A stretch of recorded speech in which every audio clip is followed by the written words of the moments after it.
আল কোরআনের অসাধারণ প্রাসঙ্গিক 4 আয়াত, যা আমাদেরকে প্রচণ্ড কষ্ট ও দুশ্চিন্তা থেকে দূর করতে পারে। আমরা আয়াতটা অনেকেই শুনেছি, জানি কিংবা পড়ি, কিন্তু আমরা জানি না যে এর ব্যাখ্যা কি, আয়াতটা আমাদেরকে কি বলছে। এই না জানার কারণে আমরা নামাজের মধ্যে স্বাদ পাই না। আমরা কিছুটা মিনিট সময় নিয়ে হাতে আমরা জানবো আজকে কি অসাধারণ এই 4টি আয়াত, যা আমাদেরকে প্রশান্তি দিতে পারে। এটা সূরা ফজরের শেষ অংশ। অনেক সময় ইমাম তেলাওয়াত করেন, কিন্তু আমরা কি বুঝি আল্লাহ কি বলছেন? আমরা বুঝি না। বুঝলে হয়তো আমরা বদলে যেতে পারতাম, বুঝলে আমরা কষ্ট থেকে দূরে থাকতে পারতাম, দুশ্চিন্তার সময় স্বস্তি পেতাম। আল্লাহ এখানে ওই ব্যক্তি নফস রুহের কথা বলছেন। আগে সরল অনুবাদটা বলি আমি এখানে, তারপরে আমি ব্যাখ্যাটা বলছি।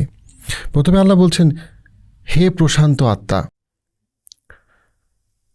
ইরজিআই, তুমি ফেরত আসো, তুমি ফিরে আসো তোমার রবের কাছে, এমন অবস্থায় যেখানে তুমি তোমার রবের উপরে সন্তুষ্ট এবং তোমার রবও তোমার উপরে সন্তুষ্ট। ফাদখুলি ফি ইবাদি, এবং তুমি অন্তর্ভুক্ত হও আমার ওই সমস্ত বান্দাদের সাথে যে বান্দাদেরকে আল্লাহ পছন্দ করেন, ভালোবাসেন। ওয়াদখুলি জান্নাতি, এবং তুমি জান্নাতে প্রবেশ করো, তুমি জান্নাতের অংশগ্রহণ করো। এই যে সরল অর্থ, এই সরল অর্থর ভিতরে যদি আমরা যাই, আমরা দেখতে পারবো যে আমরা প্রথমত হচ্ছে যে এই অংশটা হচ্ছে সেই সময়ের জন্য যখন একজন মানুষ মৃত্যুর পরে অথবা কিয়ামতের দিনে যখন আল্লাহ যেই বান্দাদেরকে ভালোবাসে তাদেরকে আল্লাহ ওনার দিকে পুরস্কার দেওয়ার জন্য ডাকছেন। এবং আল্লাহ যখন বলছেন, আল্লাহ তাদেরকে খুব সুন্দর করে আল্লাহ ডাকছেন যে নাফসুল মুতমাইন্না। নাফসুল মুতমাইন্না মানে হচ্ছে এমন একটা রূহ, এমন একটা নাফস, এমন একজন ব্যক্তির কথা বলা হচ্ছে যে খুব বিক্ষিপ্ত, সে দুশ্চিন্তার মধ্যে আছে, সে কষ্টের মধ্যে আছে, সে হতাশার মধ্যে আছে। দেখেন, আমরা যখন ডিপ্রেশন, অ্যাংজাইটি বলি, বেশিরভাগ ডিপ্রেশন কি নিয়ে? অতীত নিয়ে। আমার সন্তান মারা গিয়েছে, আমার সংসার ভেঙে গিয়েছে, আমার চাকরি চলে গিয়েছে, আমার লোন, অতীত নিয়ে আমি এত দুশ্চিন্তা করছি। আবার আমরা যখন অ্যাংজাইটি বলি, বেশিরভাগ ক্ষেত্রে অ্যাংজাইটি আমার ভবিষ্যৎ নিয়ে, আমার সামনে কি হবে, আমার সন্তানের কি হবে, আমার রোগ সারবে কি না, আমি লোন পরিশোধ করতে পারবো কি না, আমি চাকরি পাবো কি না। চ্যালেঞ্জটা হচ্ছে আমি বর্তমানে থাকতে পারছি কি না, আমি বর্তমানে ফোকাস করতে পারছি কি না, বর্তমানে আমার নিজেকে ভালোবাসা হোক, আমার দায়িত্ব হোক, আমার সাথে আল্লাহর সম্পর্ক হোক, সেই জায়গাটা আমি থাকতে পারছি কি না।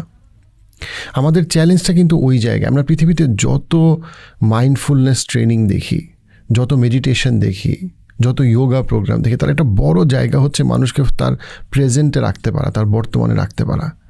এবং সেইটার একটা অসাধারণ টেকনিক আল্লাহ কোরআনে দিচ্ছেন এখানে, যেটা মেডিটেশনের যে প্রথাগত যে চিন্তা, সেটার যে ভালো দিকটুকু, সেই ভালো দিকটাকে তো কাভার করেই, তার থেকে আরও সুপিরিয়র। কিভাবে? আল্লাহ বলছেন নাফসুল মুতমাইন্না মানে হচ্ছে একটা বিক্ষিপ্ত মন, একটা বিক্ষিপ্ত নাফস, একটা বিক্ষিপ্ত রূহ, যে সবসময় দুশ্চিন্তার মধ্যে আছে অথবা হতাশার মধ্যে আছে। সে হাসল কালচার যেটাকে বলে, সে সবসময় দৌড়াচ্ছে, তার মনটা সবসময় খালি আরও টাকা চাচ্ছে, হয়তো আরও ভোগ করতেছে, অথবা হারানোর ভয় করতেছে, সে ছুটতেছে।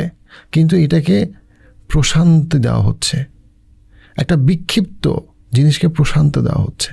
এবং আল্লাহ তাকে এইভাবেই ডাকতেছেন, তাকে আল্লাহ প্রশান্তি দিচ্ছেন। সে সবসময় অস্থির ছিল। আমাদের সাথে যদি আল্লাহর সম্পর্ক না থাকে গভীরভাবে, আমাদের কখনোই আমরা নিজেদেরকে স্থির রাখতে পারবো না লম্বা সময়। স্থির রাখার জন্য খুব গুরুত্বপূর্ণ হচ্ছে আল্লাহর সাথে সম্পর্ক। অ্যান্ড দেন আল্লাহ তার আরও বৈশিষ্ট্য বলছেন। প্রথমে বলছেন ইরজিআই, খুব গভীর একটা কথা, তুমি ফেরত আসো। মানে হচ্ছে গিয়ে আমরা বাসায় ফেরত আসতে চাই, আমাদের কখনো হোমসিক লাগে, আমরা আমাদের পরিবারের কাছে ফেরত আসতে চাই। মানুষ যে 10-15 বছর জেলখানায় ছিল, সে অস্থির হয়ে যায়, সে তার সন্তানের কাছে ফেরত আসবে। কিন্তু সত্যিকার অর্থে আমাদের আসল বাসাটা কোনটা? কোথা থেকে আমাদের যাত্রা শুরু হয়েছে?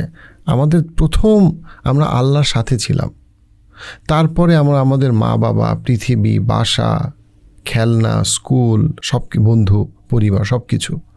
আবার আমরা আল্লাহর কাছেই ফেরত যাব। এই যে এই চক্র মানুষ ভুলে যায় যে সত্যিকার অর্থে আমার যাত্রাটা শুরু হয়েছিল আল্লাহর সাথে, এবং আল্লাহ শুধুমাত্র একটা শব্দ ব্যবহার করেছেন, ইরজিআই, তুমি ফেরত আসো। কোথায়? তোমার যে প্রথম এবং সবচেয়ে গুরুত্বপূর্ণ অবস্থান, সেই জায়গাটায়। সেটা হচ্ছে গিয়ে আল্লাহর সাথে তোমার শুরু এবং আল্লাহর সাথেই তোমার শেষ। তো তুমি আল্লাহর কাছে তুমি ফেরত আসো, ওইটাই তোমার আসল জায়গা।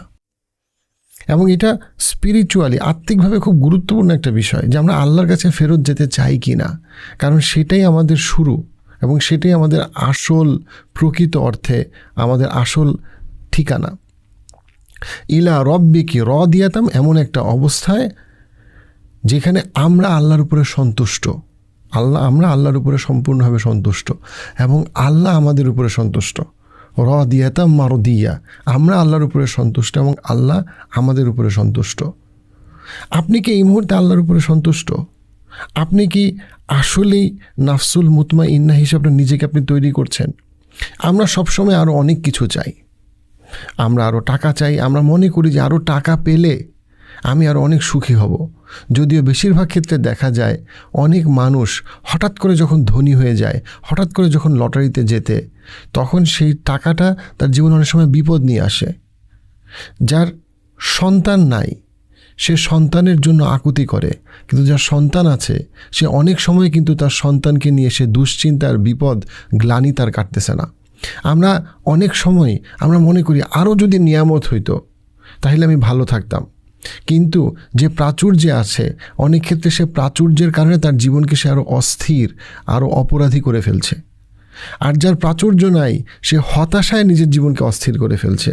কিন্তু এইটার আসলে সঠিক সলিউশনটা কি? সলিউশনটা হচ্ছে আল্লাহর সাথে ওই সম্পর্ক রাখা, যেই সম্পর্কে আপনি পরিশ্রম করবেন কিন্তু আপনি জানেন আপনি সম্পূর্ণভাবে আল্লাহর নিয়ন্ত্রণে আছেন।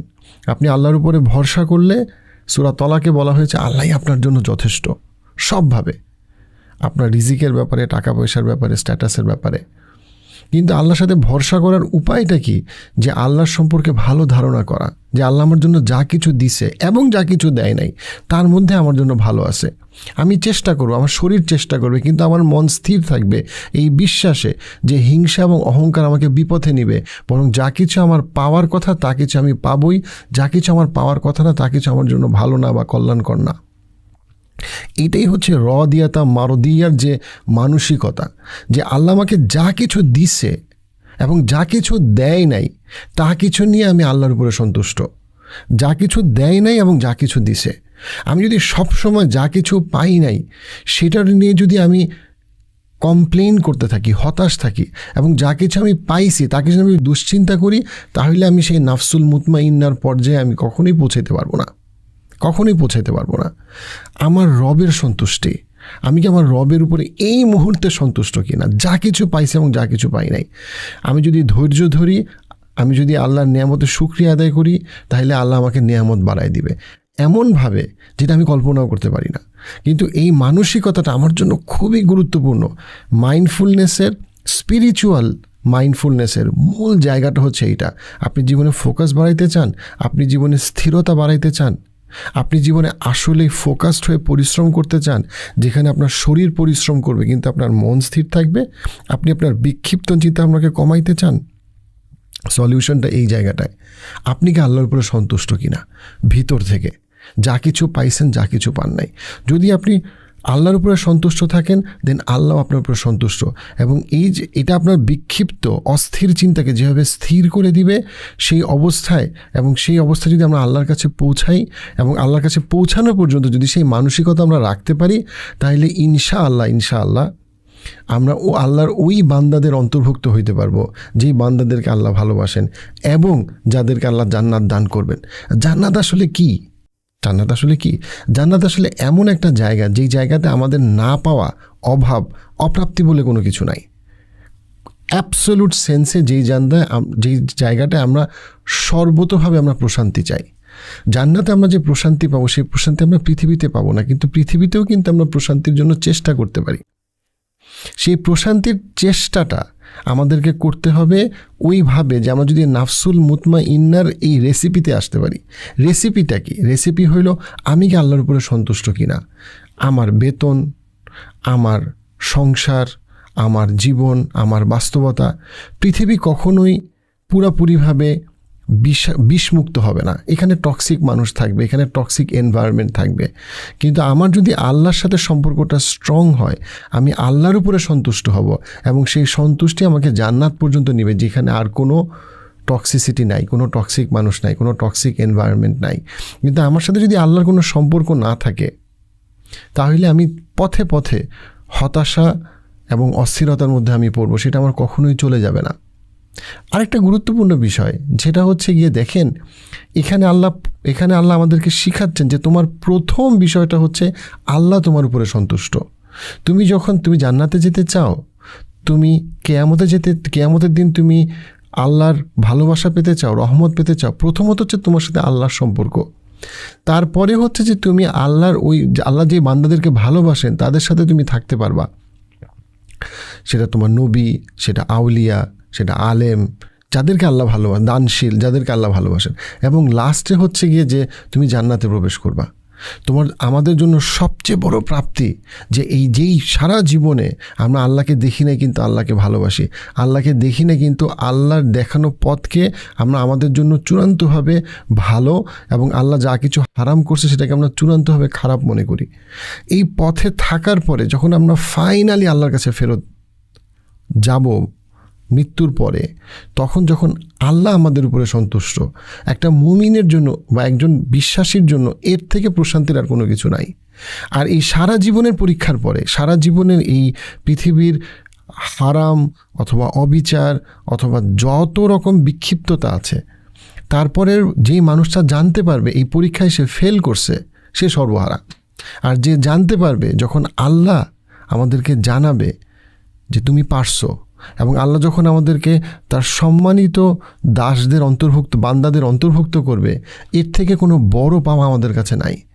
আপনি যদি আজকে এই মুহূর্তে সত্যিকার অর্থে যদি আল্লাহর উপরে সন্তুষ্ট থাকেন, তাহলে আপনি আশা করতে পারেন, দোয়া করতে পারেন যে আল্লাহ হয়তো আপনার উপরে সন্তুষ্ট। এবং যদি ওই অবস্থায় আপনার মৃত্যু হয়, দেন আপনার হারানোর কোনো কিছু নাই। কিন্তু আমি এবং আপনি যদি আল্লাহর সাথে আমাদের কোনো সম্পর্ক না থাকে, দেন হতাশা, ক্লান্তি আমাদের নিত্যসঙ্গী হবে। সো আল্লাহর সাথে সম্পর্ক যারা সত্যিকার অর্থে আছে, যে সত্যিকার অর্থে আল্লাহ তাকে যা কিছু দিছে এবং দেয়নি তার ব্যাপারে যে সন্তুষ্ট, সে কখনো পথ হারাবে না। এইটাই হচ্ছে এই আয়াতের মূল কথা। এই আয়াতগুলো আমরা একটু মুখস্থ করি, একটু আমরা নামাজে পড়ি, নামাজের বাইরে পড়ি, আমরা একটু গভীরভাবে এর সম্পর্কে চিন্তা করি, এর মাধ্যমে আল্লাহর সাথে আমাদের এমন একটা সম্পর্ক তৈরি হইতে পারে। ইনশাল্লাহ এই 3টা আয়াত, এই 4টা আয়াত, কোরআনের এই ছোট্ট অংশ হয়তো ইনশাল্লাহ আমাদেরকে জান্নাতে পৌঁছায় দিবে।